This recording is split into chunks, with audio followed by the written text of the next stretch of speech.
Today, we'll study about biomechanics or mechanics of tooth movement.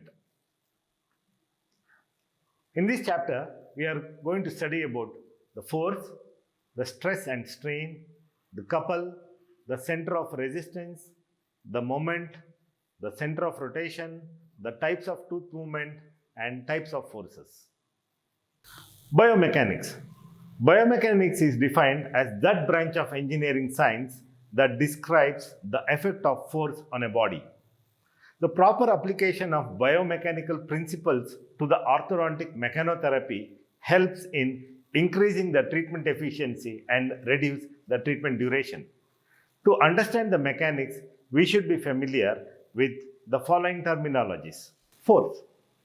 Force can be defined as an act upon a body that changes or tends to change the state of rest or of uniform motion of that body.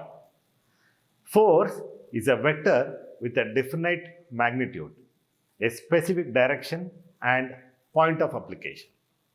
Force is equal to mass times acceleration, that is F is equal to ma.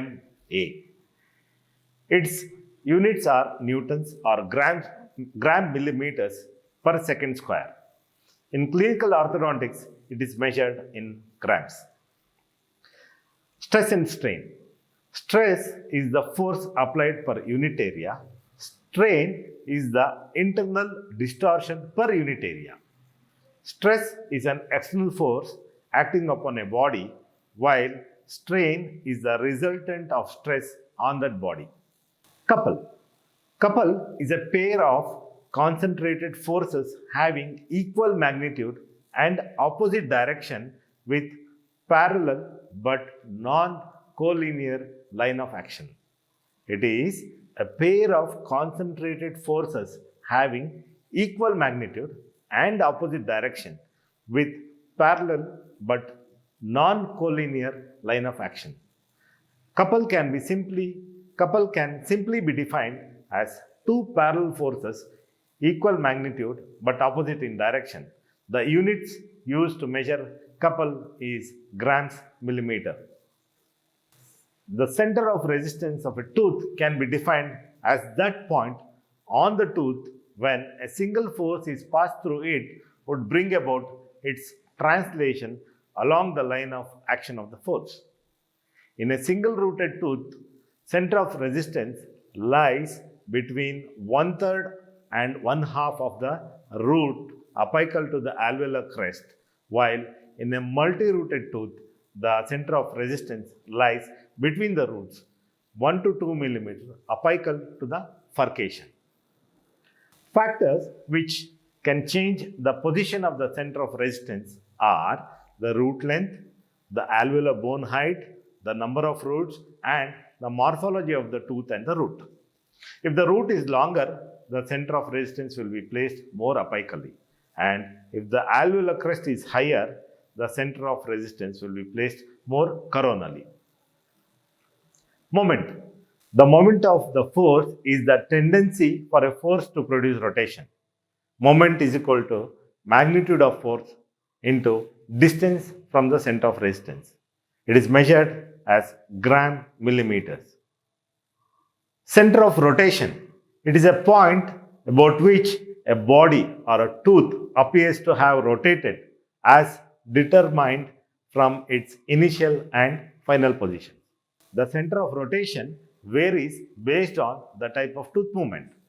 In controlled tipping, the center of rotation will be at the root apex, while in translatory movement, that is the bodily movement, the center of rotation will be at infinity. Now we will see what are the different types of tooth movement. Tooth movement can be listed as follows. Number 1, tipping. Number 2, bodily movement. Number 3, intrusion. Number 4, extrusion. Number 5 is torquing. And number 6 is uprighting. Tipping. Tipping is a simple type of tooth movement where a single force is applied on the crown, which results in the movement of the crown in the direction of force and the root in opposite direction. There are two types of tipping: controlled tipping and uncontrolled tipping. The control tipping, in control tipping, the crown moves in the direction of force applied and there is minimal or no movement of the root in opposite direction. The center of rotation is at root apex. Force required is 35 to 60 grams and the moment to force ratio is 7:1. In uncontrolled tipping, when a single force is applied to the crown of a tooth, the crown moves in the direction of force applied and the root moves in the opposite direction. The center of rotation is between the center of resistance and root apex. The force required is 35 to 60 grams and the moment to force ratio is 0:1 to 5:1.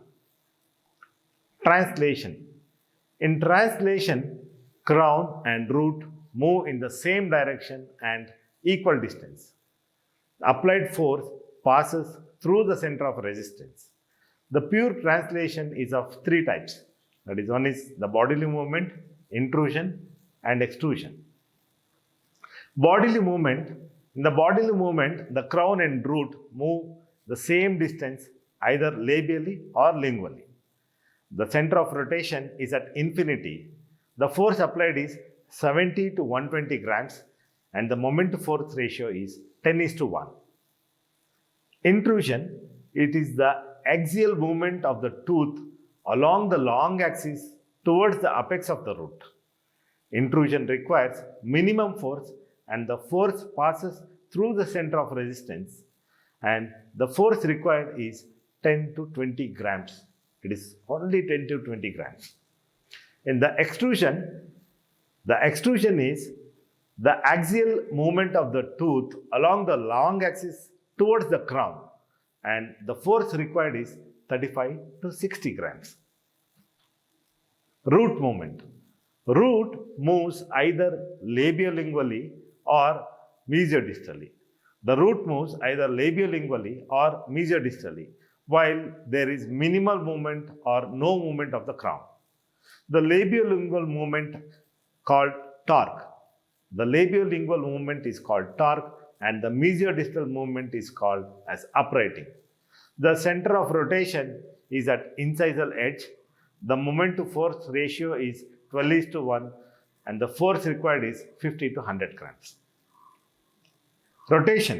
Rotation can be defined as spinning of the tooth around its long axis. It is achieved by applying a couple force. The rotation is of two types, the transverse rotation and rotation along the long axis. The force required to achieve rotation is 35 to 60 grams. Types of force. Effective tooth movement is determined by the type of force, the amount of force, the duration of force, and the direction of force. The force in orthodontics can be divided into three types based on the duration: continuous force, intermittent force, interrupted force. The continuous force is an active orthodontic force that decreases little in magnitude between the appointments. To deliver continuous force, the appliance components should be highly flexible and when the activation is done, it should produce light force. Example, light wire appliance. The intermittent force, it is an active force that decays to zero or nearly zero magnitude prior to the next appointment. To deliver intermittent force, the appliance components should have high stiffness and the initial activation should be twice the expected corresponding soft tissue deformation. Example, removable active plates. Interrupted force. It is an orthodontic or orthopedic force that is inactive for intervals of time between appointments. The interrupted force delivers heavy force without any force decay. The interrupted force exhibits specific magnitude and type pattern. Example, 200 to 300 grams of force for 10 to 14 hours a day, like extraoral appliance worn only in night. In the chapter of biomechanics, we studied about the force, the stress and strain, couple, resistance of center of resistance, moment, center of rotation, the types of tooth movement, that is tipping, bodily movement, intrusion, extrusion, torquing, uprighting, and the types of forces, that is continuous force, intermittent force, and interrupted force. Keep watching these videos on YouTube and please subscribe to my channel for further updates about orthodontics and orthodontic classes.